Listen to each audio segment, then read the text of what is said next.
Alright, mate, where are we off to? I tell you what, this country's in a right state, innit? And your man Starmer, don't even get me started on him. Bloke's supposed to be Labour, but if that's Labour, then I'm a flaming astronaut. Ain't done a day's work in his life. Just another career politician looking out for himself. But the worst part, he's just a Tory in a red tie. First off, there's the whole Israel thing, right? Sending weapons to a government that's been accused of war crimes. Did they stop that policy when they came to power? Did they bollocks? Starmer, the great human rights lawyer, my arse. He's just out there defending arms deals like he's on a bloody sales commission. You see those votes in Parliament? He's whipped his party into a line to make sure they don't even question selling missiles to the Israelis while they're flattening Gaza. Don't get me wrong, mate. I know there's rockets coming from the other side too, but let's be honest. One side's got fighter jets and the other one's got glorified fireworks. And Starmer, he's just another rubber stamp for the Yanks, making sure Britain plays its part in all this bloodshed. Speaking of the Yanks, what the hell is he doing cozying up to Trump? I thought he was supposed to be another antidote to the madness, with Boris and his Brexit circus. But nah, he's out here talking about rebuilding relationships with the MAGA mob. You remember what Trump was like, right? Trade deals that sold us down the river, propping up every right-wing nutjob he could find. Now Starmer's rolling out a red carpet for him. Sod that. If he had a spine, he'd be saying, no thanks, mate, I'll deal with someone a bit more stable. But Starmer ain't got a spine, has he? And then there's the whole Jimmy Savile business. Now, I ain't saying he's personally responsible, but come on, he was running the Crown Prosecution Service at the time. He had the power to go after Savile, and what did he do? Nothing. And now, years later, he acts like it was all out of his hands. Bollocks. The bloke was knee-deep in it, part of the same system that let the monster get away with it for decades. And then they wonder why people don't trust the system anymore. Well, there's your bloody answer. And it ain't just Israel, mate. The UK's got its fingers in every war crime going. You know the surveillance flights from out of Cyprus, right? Well, they're watching targets in the Middle East, passing it all on to the Yanks and the Israelis. And the Saudis, whoever's got the cash. And the arms exports, don't even get me started. 1 minute we're talking on telly about human rights, and the next we're flogging bombs to the Saudis so they can flatten Yemen. And Starmer, no problem with it. Business as usual. Just another day in the office for him and his mates. I tell you, mate, this country's a joke.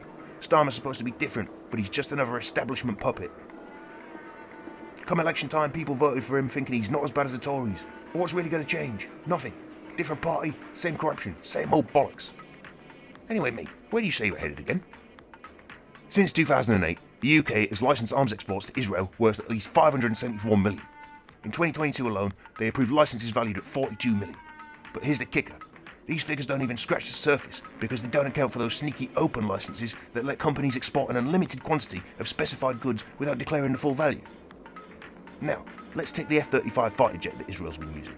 About 15% of these jets is made by British companies, including big players like BAE Systems. Since 2016, the components supplied by the UK industry for these F-35s are estimated to be worth at least 360 million. Between 2015 and 2023, the UK granted single individual export licenses for arms sales to Israel totaling £492 million. But again, this doesn't include the value of exports under those secretive open licenses, especially for components like for those F-35s. And it's not slowing down, mate. Between October the 7th, 2023 and the 31st of May 2024, the UK issued 108 arms export licenses to Israel. So while the government's busy telling us there are only minor exports, the numbers paint a different picture. It's big business, and it's happening right under our noses. Makes you wonder, doesn't it? The whole bloody lot of them, Labour, Tories, it doesn't matter. They just keep the status quo ticking along like it's business as usual. Nothing ever changes because they don't want it to change. Too many palms being greased, too much money on the table.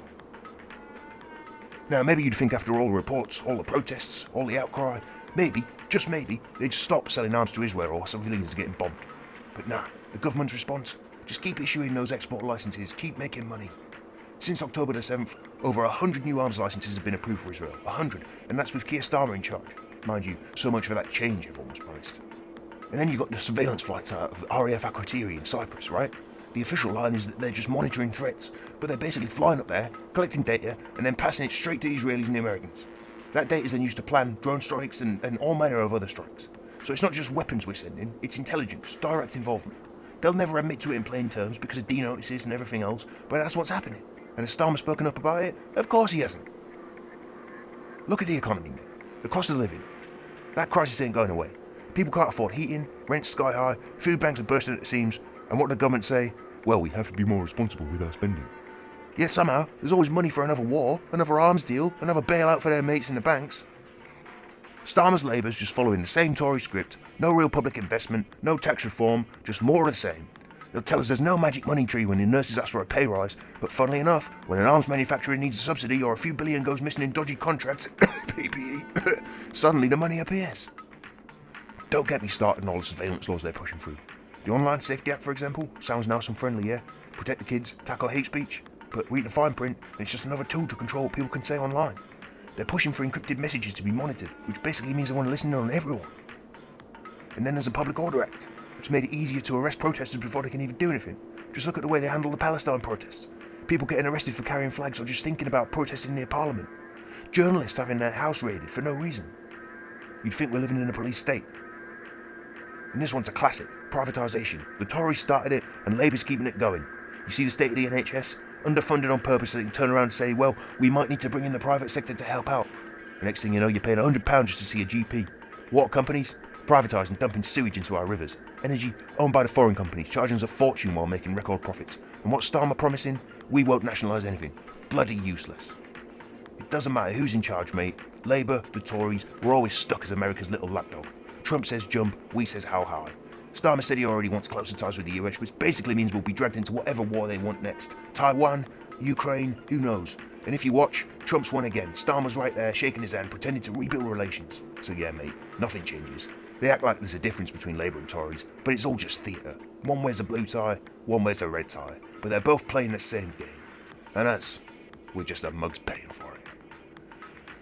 Anyway, mate, that's your ride. It'll be £10.40.